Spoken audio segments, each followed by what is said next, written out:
Kusangkakan Yahudi akan beriman dan setia sampai ke petang, rupanya curang di tengah hari.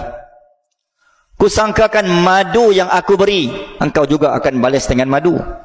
Tapi tak sangka madu yang aku beri, racun yang kalian balasi.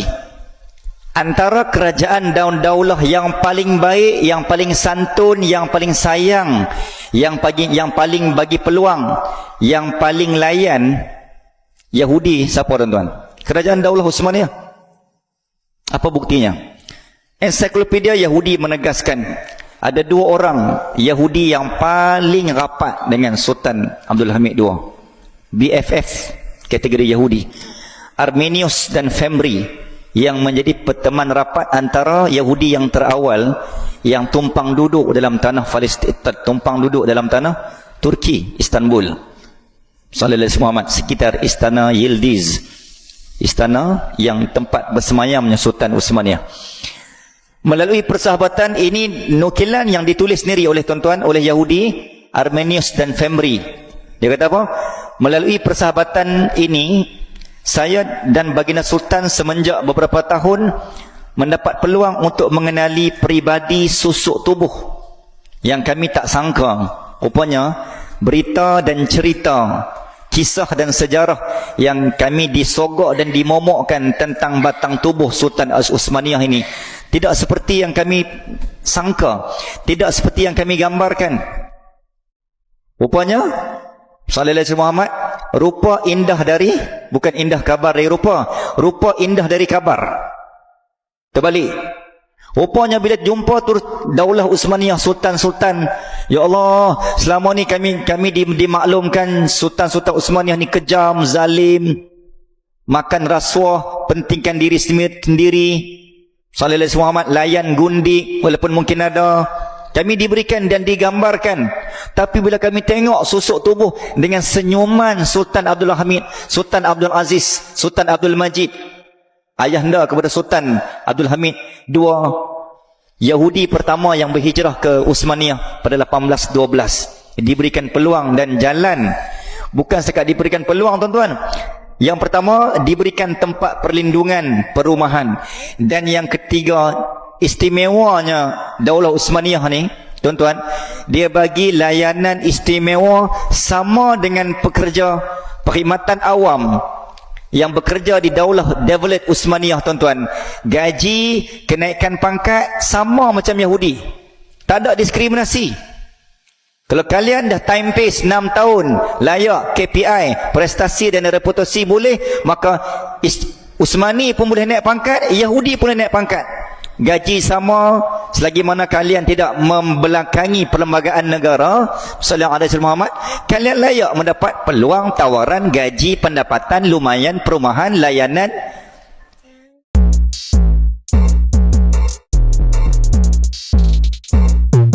Disebut sebagai mutasyabihat.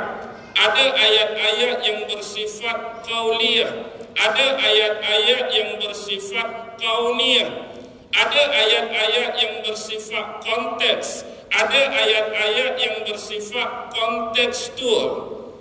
Jadi dalam banyak-banyak jenis ayat, memang ada sebahagian ayat yang diterangkan secara jelas, secara zahir, secara nyata oleh Allah Subhanahu wa Ta'ala. Dan kadang-kadang ketika memberikan pengajaran kepada umat manusia, Allah mendatangkan ayat-ayat berbentuk kiasan. Allah mendatangkan ayat-ayat berbentuk perumpamaan. Allah mendatangkan ayat-ayat berbentuk simbolik yang hari ini kita panggil pengistilahannya sebagai metafora. Kadang-kadang alam semesta dimetaforakan oleh Allah Subhanahu wa Ta'ala. Ada sebahagian jenis manusia dimetaforakan oleh Allah Subhanahu wa Ta'ala. Ada sebahagian jenis binatang dan haiwan yang dimetaforakan oleh Allah Subhanahu wa Ta'ala. Dan ada benda-benda dan objek lain yang juga acap dan kerap kali dimetaforakan oleh Allah Subhanahu wa Ta'ala. Daripada ayat-ayat seumpama ini, sebenarnya Allah mengajak kita berta'akul, Allah mengajak kita berfikir, Allah mengajak kita melihat, Allah mengajak kita mendengar, Allah mengajak kita merenung daripada sekian banyak-banyak yang ada. Bukankah kita selalu membaca setiap ayat yang tak kurang banyaknya di belakang Allah nisbahkan dengan afala ta'qilun, afala tasma'un, afala tubsirun, afala tatafakkarun. Ayat-ayat ini adalah sebenarnya nak memberi ruang kepada minda, nak memberi ruang kepada akal, nak memberi ruang kepada pemikiran untuk kita meneliti dan menganalisis setiap metafora-metafora yang digambarkan oleh Allah Subhanahu wa Ta'ala.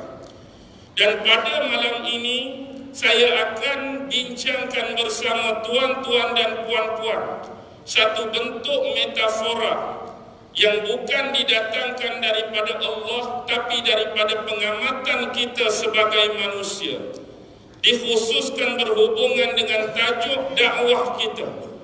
Apa sebenarnya yang perlu kita buat hari ini sama ada sebagai ustaz, penceramah, pengkuliah bila kita berhadapan dengan masyarakat kita yang mana kita faham di hujung-hujung usia dunia, di hujung-hujung usia bumi, banyaknya perkara-perkara yang buruk, banyaknya perkara-perkara yang menjelekkan, banyaknya perkara-perkara yang mengelirukan, banyaknya perkara-perkara yang meragukan.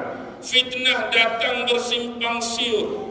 Yang ini kita perlu atasi dan fahami dengan baik. Dan tuan-tuan jangan ketawa, tuan-tuan jangan terkejut kalau cuba metafora yang akan saya hadapkan dengan tuan-tuan malam ni cuma satu jenis alat yang kita panggil sebagai stapler. Awak ustaz tajuk stapler malam ni. Dengar dulu. Bila kita lihat dan pandang apa yang dikatakan sebagai stapler dan bagaimana kita nak hubungkan metafora stapler dengan dunia dakwah kita pada hari ini. Saya tak perlu perkenalkan apa itu stapler sebab bila saya sebut saja kalimah stapler, benda tu boleh terbayang pada minda dan pemikiran tuan-tuan. Satu alat yang diperbuat daripada besi yang mengandungi komponen-komponen tertentu yang mana tugas paling besar stapler ialah stapler lah kacik kertas. Bahasa orang kampung kacik kertas. Okey. Pertama, salah satu sifat stapler yang perlu ada pada kita ialah stapler ni kadang-kadang ada dua jenis. Satu stapler yang harga dia mahal. Ada di antara stapler yang mungkin tuan-tuan tahu, yang mungkin tuan-tuan kurang pengetahuan tentang stapler. Sebenarnya ada stapler yang harga beratus-ratus ringgit. Ada stapler yang harga 200. Ada stapler yang harga 300. Bahkan lebih jauh ada stapler yang mungkin lebih tinggi daripada harga yang disebutkan tadi.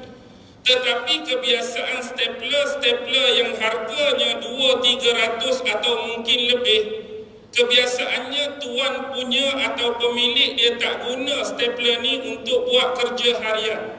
Dia tak guna stapler ni untuk kacik kertas.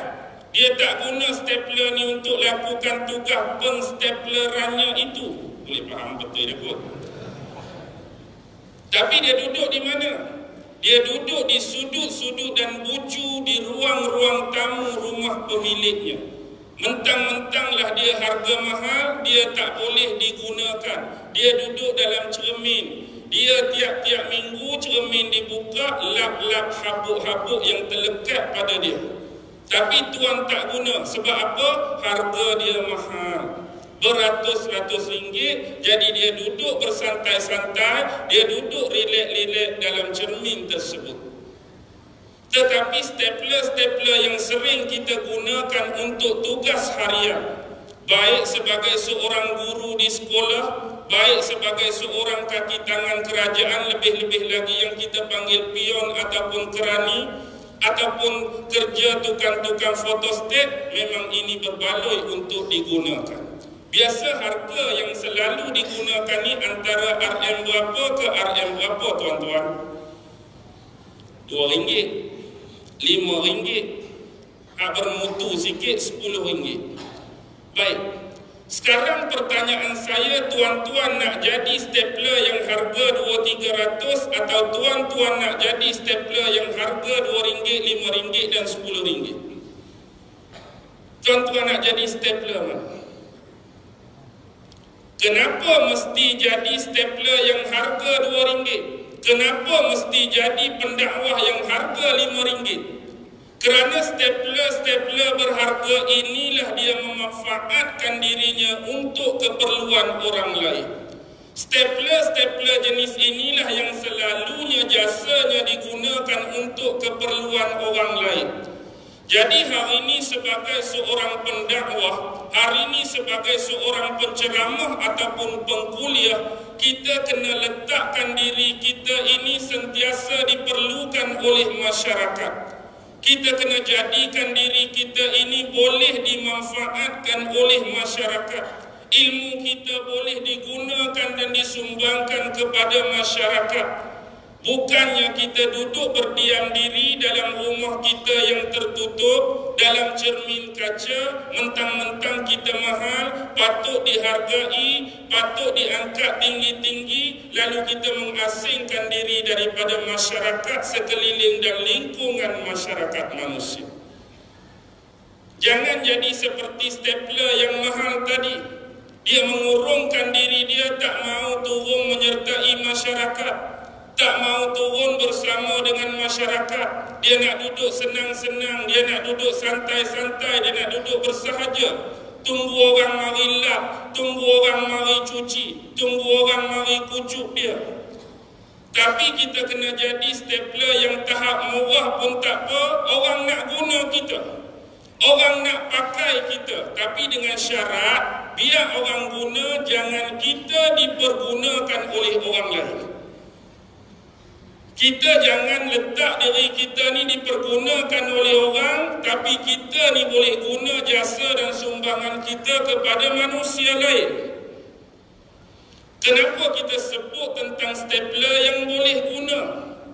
Sebab kalau kita melihat karakter manusia yang dijadikan oleh Allah Subhanahu wa taala ini tidaklah sama. Kita semua sama dari sudut kemanusiaan, tetapi kita tidak sama daripada penjiwaan. Kita tidak sama dari sudut perasaan. Kita tidak sama dari sudut pengetahuan. Kita tidak sama dari sudut keilmuan. Kita tidak sama dari sudut keistimewaan dan anugerah yang Allah berikan kepada seseorang dengan seseorang yang lain. Inilah yang menyebabkan variasi manusia ini nampak spesial, nampak komplit, nampak sempurna. Kepelbagaian tadilah yang membentuk perpaduan dan kesatuan di antara kita, yang mana menyebabkan kita perlu bergantung di antara seseorang dengan seseorang yang lain. Kita tak boleh nak duduk sorang-sorang, kita tak boleh nak duduk bersendiri, tuan-tuan dan puan-puan. Bayangkan kalau hari ini Allah jadikan kita semua warna kulit sama. Kalau putih, bayangkan semua putih, dan putih tu putih yang sama semua. Tak ada yang kelabu, tak ada yang sawo matang, tak ada yang hitam, tak ada yang legam. Nampak menarik dah hidup? Semua sama, putih semua. Jadi tang mana aku nak panggil orang hitam? Tang mana aku nak panggil orang gelap? Tang mana aku nak panggil orang negro? Perbandingan tu tidak akan berlaku sebab kita semua sama. Maka pengistilahan hitam dan putih tak akan sama sekali wujud dan muncul. Begitu juga kalau Allah jadikan tam putih dah sama, tinggi pun sama semua. Tak ada tinggi sangat, tak ada sederhana, tak ada rendah. Semua sama. Kalau ukur 6 inci, 6 meter kan? 6 meter 3 inci. Hak ni pun 6 meter 3 inci. 6 meter 3 inci. Semua sama. Kita tak boleh nak kata dia tu rendah, tak boleh nak kata dia tu tinggi. Jadi kalau kita buat semua sama, di mana perbandingan tinggi rendah yang kita boleh buat pada seseorang? Lepas tu pula, semua sama bentuk konteks kontur tubuh dia. Sama saja, tak kurus, tak boroi, tak kurus, tak boroi. Lepas tu di mana perbandingan gemuk dan kurus yang kita boleh buat? Nak panggil orang tu gemuk, nak panggil orang tu boroi, nak panggil orang ni kurus, nak panggil orang ni keding, tak ada pemaknaan sebab semua sama. Kekayaan pun sama. Gaji hak ni 50, hang gaji berapa? 50. Ni Perdana Menteri, walaupun aku Perdana Menteri, 50 juga. Hang tukang sapu berapa? 50 juga.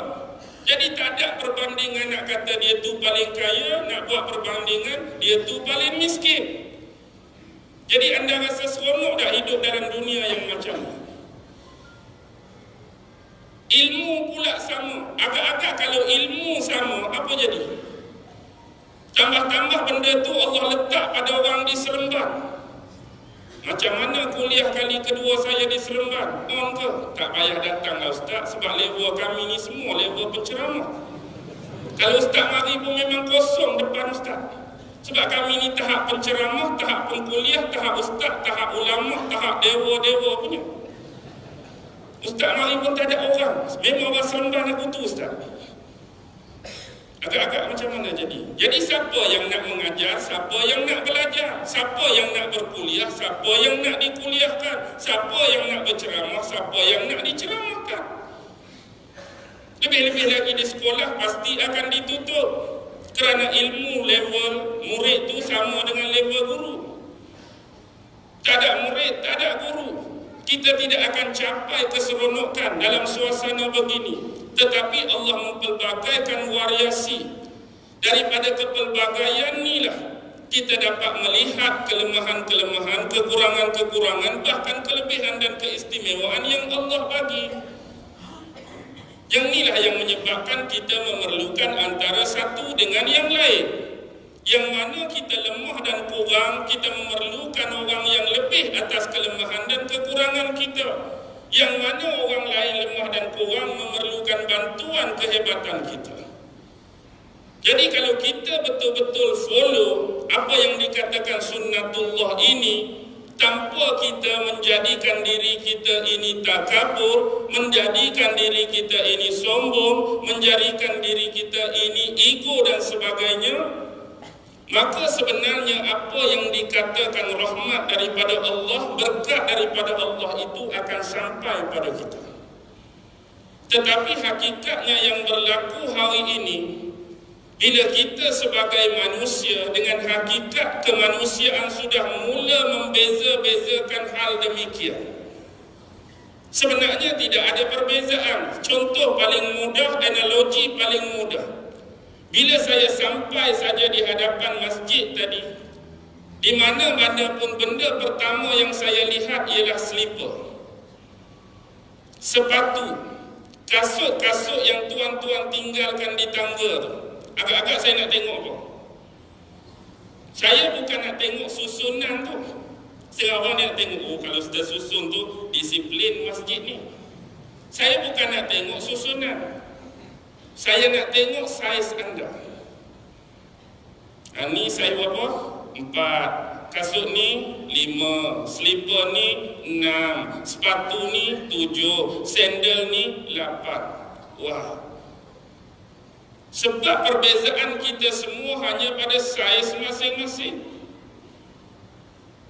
Jadi bila saiz kaki kita berbeza, pakailah kasut, pakailah selipar, pakailah sepatu, pakailah sandal, ikut saiz kita.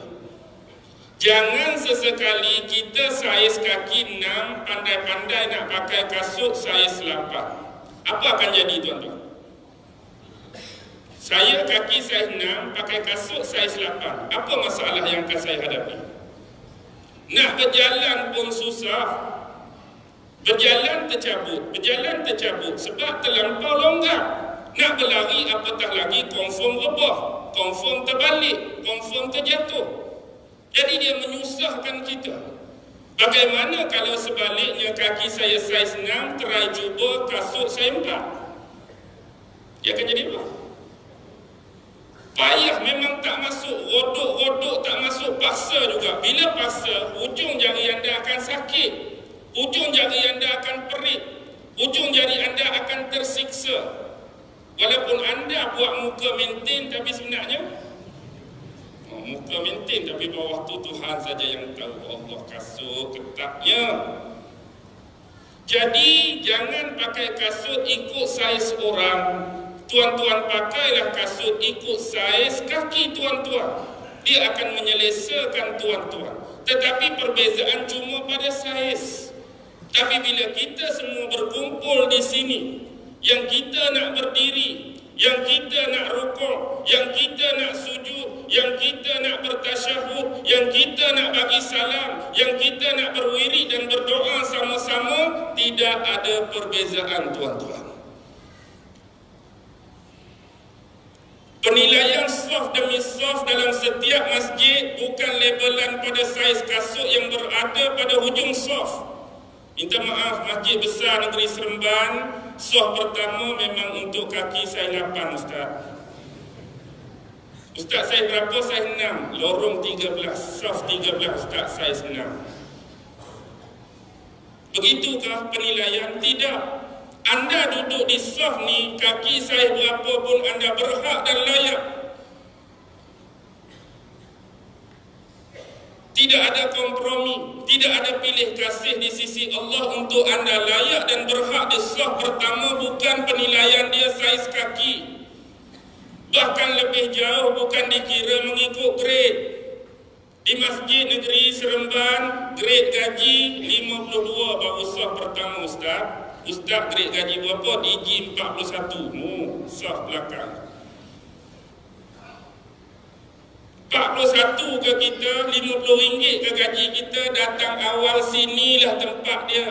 Tak ada orang tolak, tak ada orang tepih tuan-tuan. Atau ikut grade gaji, saf pertama memang RM25,000 ke atas. Datuk-datuk duduk depan ni, Ustaz. Ustaz kalau setakat gaji 1,200, 800 mau bawah mau, bukan ruang ni. Begitukah? Juga tidak. Bahkan kaya atau miskin langsung tidak didiskriminasi di dalam rumah Allah bila kita semua berhadapan dengan Allah. Dan keindahan ini kita akan dapat lihat pada setiap saf. Ada tingginya, ada rendahnya, ada kayanya, ada miskinnya, ada putihnya, ada hitamnya, ada kurusnya, ada gemuknya. Bahkan semua boleh duduk dalam sama level. Keindahan dalam agama mana lagikah yang tuan-tuan ingin lihat selain daripada agama yang kita pegang dan agama yang kita anuti ini sekarang? Tetapi sekurang-kurangnya di mana perbezaan kita? Ya, kita akan ada perbezaan. Sebab apa? Sebab kita mempunyai kecenderungan yang berbeza. Kita mempunyai pengalaman yang berbeza. Kita mempunyai guru-guru yang berbeza. Kita mempunyai kerja-kerja yang berbeza. Kita mempunyai murid-murid yang berbeza. Kita mempunyai ilmu-ilmu dan pengetahuan yang berbeza. Yang inilah yang membezakan di antara satu dengan yang lain. Tetapi perbezaan ini bukanlah begitu ketara. Yang lebih kita titikkan, yang lebih kita perhatikan ialah kesatuan dan perpaduan kita sebagai satu saudara seagama dari sudut persahabatan, sudut silaturahim dan sudut perpaduan di antara kita. Jangan pernah sesekali kita takabur, jangan pernah sesekali kita sombong dan kita ego. Kerana semua hal-hal tersebut hanyalah layak dinisbahkan pada Allah, bukan pada kita. Kita nak sombong pada apa? Sebab semua ni adalah anugerah. Semua ni adalah pemberian daripada Dia. Kalau Allah nak tarik, sah je.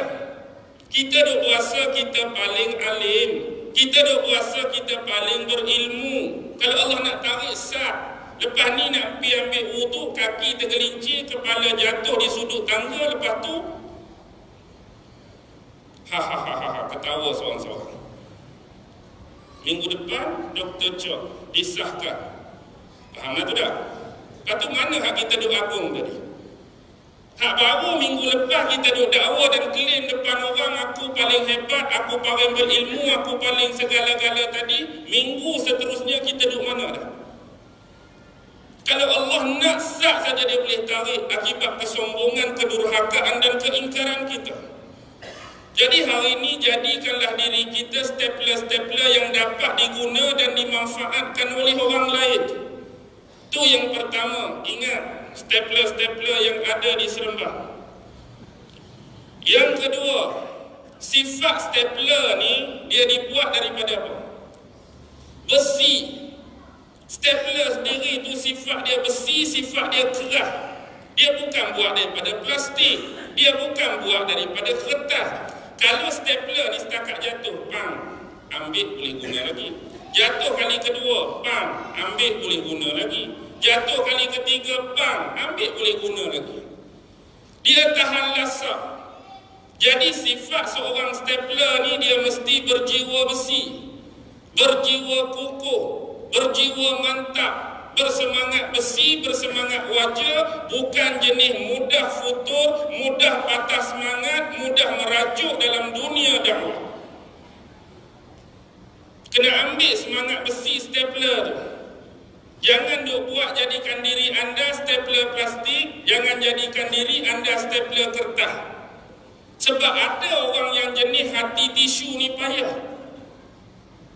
Minggu pertama datang berkuliah, orang puji dia, orang sanjung dia.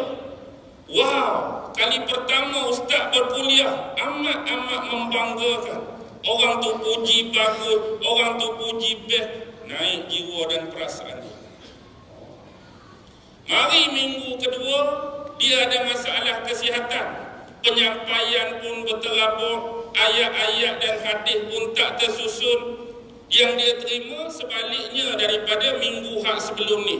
Orang dah kritik dia, orang dah komen dia, orang dah kata macam-macam kat dia. Lepas tu dia buatlah hati tisu dia merajuk. Pengerusi majlis, lepas ni saya kira tadi tu last lah saya kuliah di sini. Saya malas dah nak kuliah. Datang dulu orang puji, orang kata elok-elok, mai kali ni orang kritik, orang kondem, orang kata macam-macam kat saya. Sedih hati saya, kecewa saya. Saya ambil keputusan, saya berhentilah berkuliah. Kenapa jadi begini tuan-tuan? Yang sedangkan pada awal kita niatkan kuliah kita, kita niatkan ceramah kita, kita niatkan abdi diri kita dalam dunia dakwah lillahi ta'ala. Jadi di sini di mana fail kita. Kalau hanya kerana orang tohmah kita nak berhenti, hanya kerana orang kata kat kita nak berhenti, hanya kerana orang kritik dan kondem kita nak berhenti, sedangkan apa yang kita bawa ini diperintahkan oleh Allah, disabdakan oleh Rasulullah dan dilakukan oleh para sahabat dan ulama sejak sekian lama. Kenapa kita perlu berhenti hanya kerana orang tohmah? Kenapa perlu berhenti hanya kerana orang kritik dan kondem? Adakah kita hari ini sebagai keluarga stapler terlampau maksum sampai orang tak boleh nak komen? Maksum sangatkah kita sampai orang tak boleh nak kritik? Maksum sangatkah kita sampai orang tak boleh nak bagi pandangan dan nasihat? Kalau orang kritik, mesti di mata mereka ada kelemahan. Kalau orang komen, mesti di mata mereka ada kekurangan. Jadi apa salahnya kita berlapang dada dengan setiap kritikan dan komen daripada orang lain untuk membina dan memperteguhkan penguasaan diri kita? Adakah kita berasa hari ini bila kita melontarkan pengajaran, kuliah dan ceramah, kita tak pernah tersilap tuan-tuan? Kita tak pernah tersalah tuan-tuan, kita tak pernah terkhilaf ke tuan-tuan. Manusia biasa, semua tu ada. Bahkan saya mengakui kadang-kadang kita tersilap, kadang-kadang kita tersalah, kadang-kadang kita tersebut, kadang-kadang terbiasa. Jadi orang tegur untuk kebaikan kita, orang tegur untuk kebaikan kita. Jadi orang teguk sikit mula patah, orang teguk sikit mula nak merajuk. Jadi sebenarnya tujuan kita apa? Kalaulah kita berkuliah semata-mata nak raih populariti, berhenti. Kalau semata-mata kuliah nak suruh kita jadi popular dan glamour, berhenti. Kalau semata-mata kuliah nak raih 1000-1000 follower di belakang kita, berhenti. Hari ini kita berkuliah tak ada follower pun tak apa. Kita berkuliah tak ada orang minat pun tak apa. Kita berkuliah tak ada orang nak main pun tak apa. Kita berkuliah tak jadi glamour, tak jadi popular pun tak apa. Kita berkuliah tak ada orang langsung nak selfie dengan kita, go on lah. Janji apa yang kita buat ini semata-mata kerana Allah Subhanahu wa ta'ala. Ingat tuan-tuan, bila kita niatkan seikhlas mungkin kerana Allah, semua benda tadi akan datang dengan sendiri. Tanpa kita pohon, tanpa kita minta. Tapi bila kita mula meminta-minta dari awal, akan berlakulah kekeliruan, akan berlakulah fail-fail di tengah perjalanan kita. Boleh faham tak? Okey, sifat kena besi, kita kena tegas. Sifat yang ketiga pada stapler-stapler ialah bila kita nak berdakwah, bila kita nak berkuliah, apa benda yang kita nak dakwahkan pada orang? Kita nak seru orang, nak ajak orang ni nak pakai apa? Bila sebut stapler, dia ada yang belah atas, dia ada yang belah bawah, betul? Atas dan bawah. Inilah dua sumber yang kita nak bawa orang. Iaitu apa yang disabdakan oleh Rasulullah, bila kamu berpegang dengan kedua ni, kamu tidak akan tersesat buat selama-lamanya. Apa dia? Al-Quran dan Sunnah. Kita nak dakwahkan orang, nak bawa Al-Quran. Kita nak dakwahkan orang, nak bawa Sunnah. Adakah hari ini kita berdakwah nak guna kitab Weda? Tidak. Kita berdakwah pakai kitab Feng Shui ke? Tidak. Kita berdakwah guna Al-Quran, kita berdakwah guna hadis, guna Sunnah. Ni kena bagi laluan kat azan isyak ke macam mana? Di sini. Teruskan. Oh, tak ada berhenti azan. Okey. Habiskan gedung dulu lah.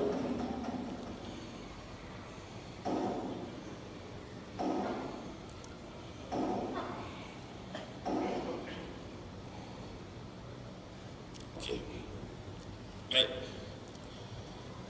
Quran dan Sunnah. Dua benda ni cukup besar bagi kita. Memang besar. Quran ni besar, Sunnah pun besar. Tetapi ilmu-ilmu yang terkandung di sebalik Al-Quran, ilmu-ilmu yang terkandung di sebalik As-Sunnah itu, yang harus kita pelajari, yang harus kita fahami, yang harus kita perhalusi. Untuk memudahkan tugas atas dan bawah ni, nak kacip kertas, nak kacip orang, nak kacip masyarakat, nak kacip manusia yang didakwahkan, nak kacip mad'u kita. Jadi cuba tuan-tuan bayangkan, kalau salah satu je ada, salah satu tak ada, apa jadi? Boleh kacip ke tak boleh? Stapler yang patut dua tu, kamu kata, Ustaz, stapler saya pelik sikit, dia satu, hak belah atas saja ada. Agak-agak nak kacik lagu mana kertas? Hak belah bawah tak ada, hak belah atas saja. Dia tak boleh kacik. Kita nak guna Quran saja, tanpa panduan Sunnah tak akan lepas. Ataupun kita nak guna Sunnah dengan meninggalkan Al-Quran juga tak lepas. Sebab apa? Sebab keduanya saling kait-mengait di antara satu dengan yang lain. Bahkan saya ada satu kisah yang mudah untuk difahami. Dulu ada seorang pengembara yang bersifat mencari ilmu. Dia merantau dari satu benua ke satu benua. Dia merantau ni tujuan dia apa? Dia nak cari ulama-ulama, dia nak cari tuan guru-tuan guru. Dan dia melontarkan pertanyaan-pertanyaan. Hampir pertanyaan ini sama saja dari setiap seorang guru kepada seorang guru, kepada ulama, kepada sekalian ulama yang lain, soalan sama. Tapi apa yang dia sebut, setiap jawapan yang